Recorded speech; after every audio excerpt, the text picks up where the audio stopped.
This is Brad Carmack, the author of Homosexuality, A Straight BYU Student's Perspective. My book is available for free download at bradcarmack.blogspot.com. You're also welcome to email me at homosexualityperspective@yahoo.com. I'd be happy to sell you a copy and mail it to you. In the past 3 parts, we've talked about the question, what causes homosexuality? And we've addressed some of the scientific studies that bear on that question. We're now going to take a look at the religious statements from LDS church leaders. I'm going to mostly focus our inquiry on statements by apostles and members of the First Presidency. And sometimes it's difficult to tell if they're discussing homosexual behavior or homosexual orientation. My inquiries and our inquiry is only in regards to homosexual orientation, so those statements which only bear on the question of what causes homosexual behavior are a little bit outside of our scope. I'm not always sure which ones they refer to, so I'll leave that up to the viewer to decide. So this is the format we'll approach this question with. We'll take a look at some of the actual statements, so I'm going to read about a dozen statements from the last century or so from LDS prophets and apostles on this question of what causes homosexuality. And then at the end we'll have a little bit of a discussion.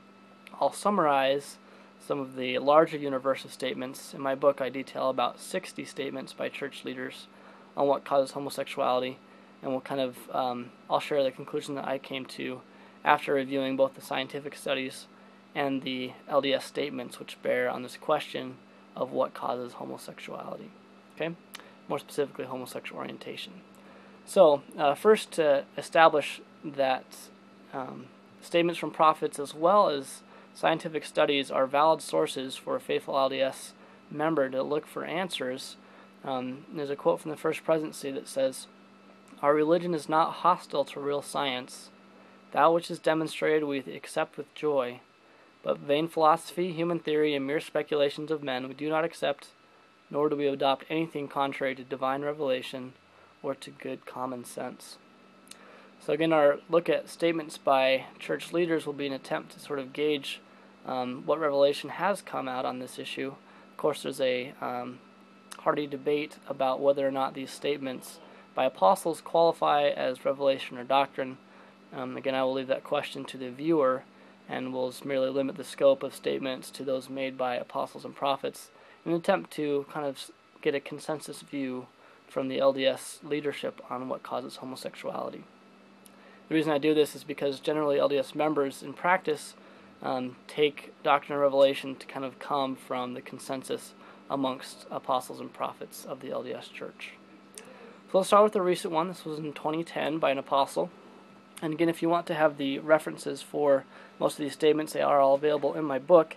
Generally speaking, I'm not going to say who said what here, above noting that they are all apostles or prophets at the time that they gave the quote, from the best of my understanding.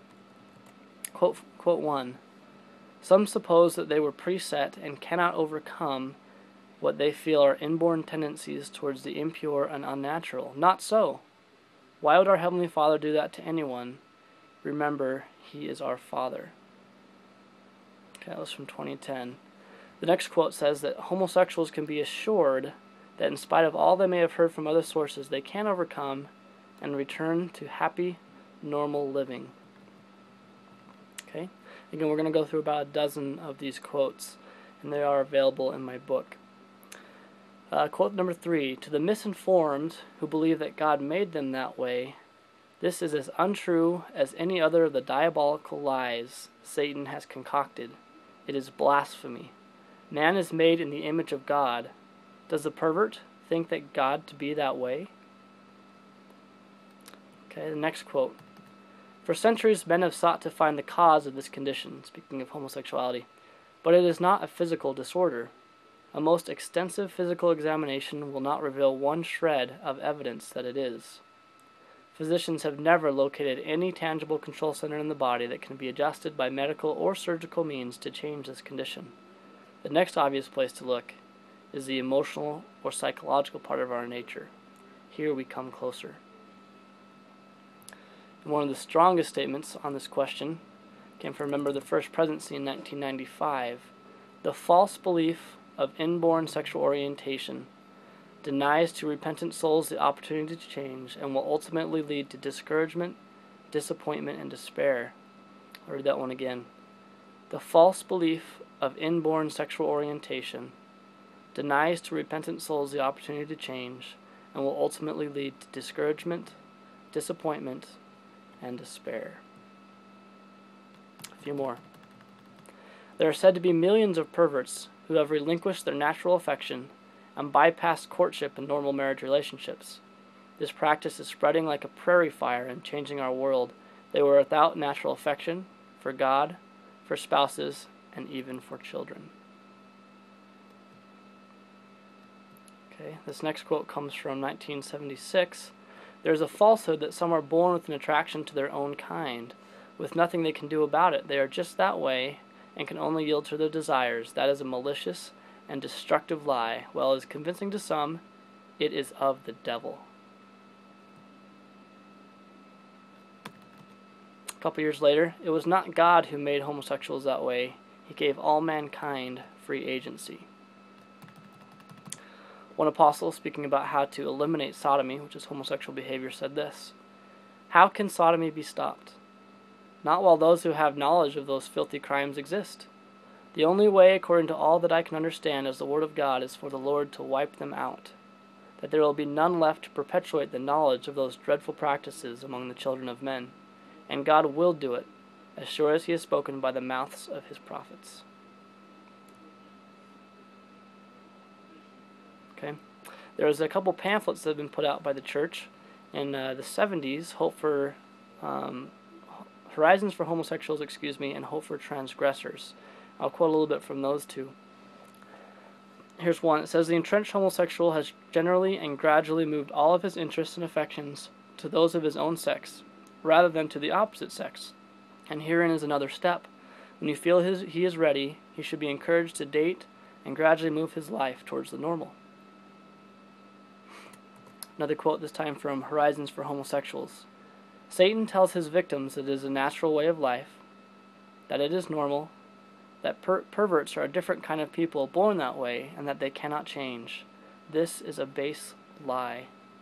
All normal people have sex urges, and if they control such urges, they grow strong and masterful. If they yield to their carnal desires and urges, they get weaker until their sins get beyond control. The knowledge that homosexuality can be effectively treated must be more generally made known, to offset the effect of organized groups of homosexuals who would have society accept homosexuality and relieve them of the pressure to undergo the changes that can be effected through appropriate treatment. It can be overcome, and the case of difficulty of overcoming depends largely upon the strength or weakness of the individual, the depth of his entrenchment, and the quality and quantity of his desire and determination." Last two. God made no man a pervert. To blame a weakness and transgression upon God is cowardly. Last quote. God did not make men evil. He did not make people that way. So those are just a few quotes that I excerpted. Again, there's a list of 60 or so in my book, and all the references are there. Another way to analyze this question of what causes homosexuality based on LDS statements is to plot them. Cannell O'Donovan sent me a spreadsheet that he had put together listing different causes that have been put forth by church leaders over the years on what causes homosexuality. Amongst them, that it's learned, masturbation causes homosexuality, molestation causes it, monogamy, having only one spouse, leads to homosexuality,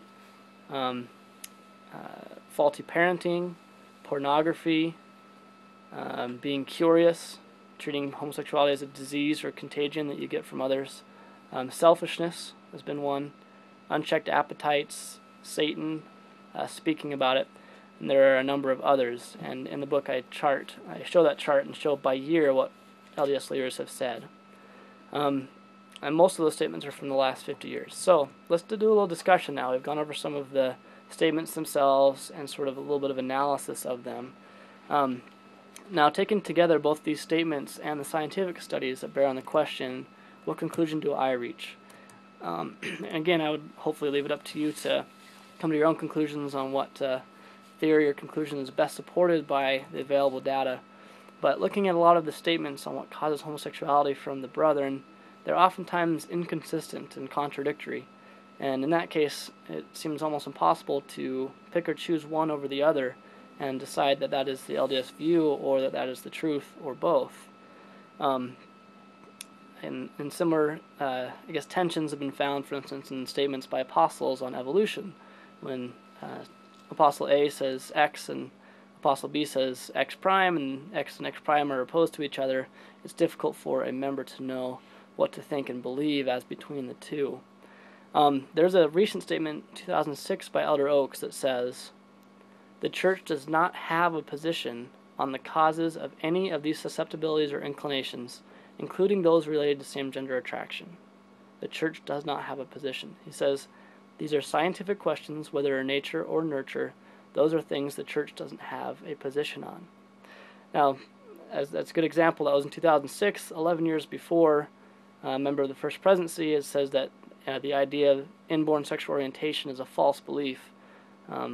Inborn sexual orientation cannot be both a false belief and be a statement and a position of the Church, and the Church not have a position on the causes of same-gender attraction, whether nature or nurture. So those two statements are contradictory. I just decided to go with the recent one by Elder Oaks. I picked it somewhat arbitrarily, but also somewhat by recognizing that because of this the contradiction of past statements, the position that seems most tenable is one that the Church doesn't have a position. Otherwise, it would be a contradictory position, which is, of course, inconsistent. Looking at the other scientific evidence, my conclusion is that, generally speaking, homosexual orientation is very likely caused predominantly by genes and prenatal hormones, and not by factors such as parenting, infection, molestation, or choice. So if there was a pie of all the causes that lead to variability in homosexual orientation, those slices of the pie would mostly be genes, about a quarter, and prenatal hormones is about the remaining 3/4. It could be that biology accounts for almost all, if not all, of the variability in homosexual orientation, but at the least it accounts for most of it. And with that, we'll close this vid.